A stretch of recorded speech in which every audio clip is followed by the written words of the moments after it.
Bienvenue sur Côte d'Ivoire News, votre source incontournable pour comprendre l'actualité ivoirienne avec clarté et profondeur.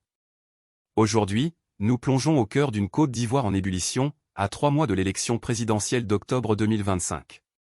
Au centre de l'actualité, le départ du président Alassane Ouattara pour Paris, ce mercredi 13 août 2025, dans un climat politique explosif.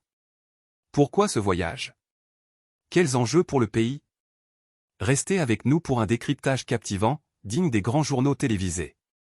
Mercredi matin, l'aéroport international d'Abidjan était sous haute surveillance. Alassane Ouattara, président de la Côte d'Ivoire depuis 2011, a pris un vol pour la France, accompagné d'une délégation menée par le Premier ministre Robert Begré-Mambé.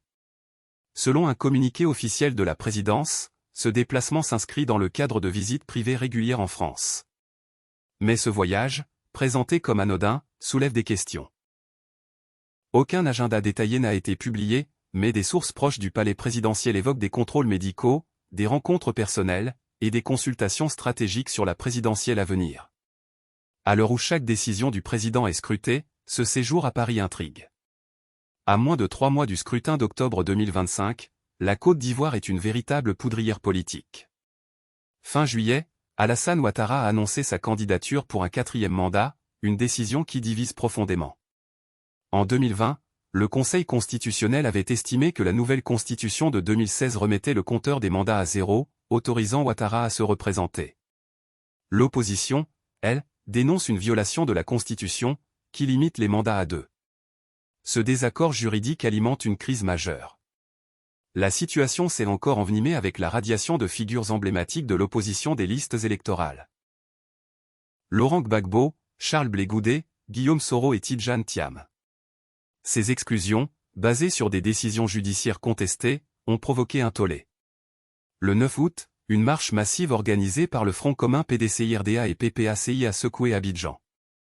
Les manifestants exigent la réintégration des leaders radiés et dénoncent la candidature d'Ouattara, qu'ils jugent anticonstitutionnelle. Les tensions se sont intensifiées avec l'interpellation récente de plusieurs membres du PDCI et du PPACI. L'opposition parle d'enlèvement et de harcèlement orchestré pour museler ses adversaires. Les autorités, elles, rejettent ces accusations, affirmant qu'il n'y a aucune arrestation arbitraire. Cette guerre des mots attise la méfiance. Pendant ce temps, les candidats à la présidentielle s'activent pour collecter les parrainages citoyens, obligatoires avant la date limite du 26 août. Le Conseil constitutionnel, chargé d'examiner les candidatures, sera bientôt au cœur de toutes les attentions. L'opposition ne désarme pas. Ce samedi 16 août, le Parti des peuples africains Côte d'Ivoire, PPACI, organise un grand rassemblement à Yopougon, bastion populaire d'Abidjan. Laurent Gbagbo, figure de proue de l'opposition, devrait y lancer un mot d'ordre clair pour exiger sa réinscription sur les listes électorales et réclamer un dialogue politique inclusif avant le scrutin. Ce meeting s'annonce comme un tournant. Face à un pouvoir déterminé, l'opposition joue une carte décisive pour mobiliser ses partisans. Alors, où va la Côte d'Ivoire? Entre aspiration démocratique et risque de dérapage, le pays est à un moment charnière. Le rassemblement de Yopougon, les décisions du Conseil constitutionnel et les mouvements de l'opposition seront déterminants. Sur Côte d'Ivoire News, nous suivrons chaque développement pour vous. Et vous, que pensez-vous de cette crise?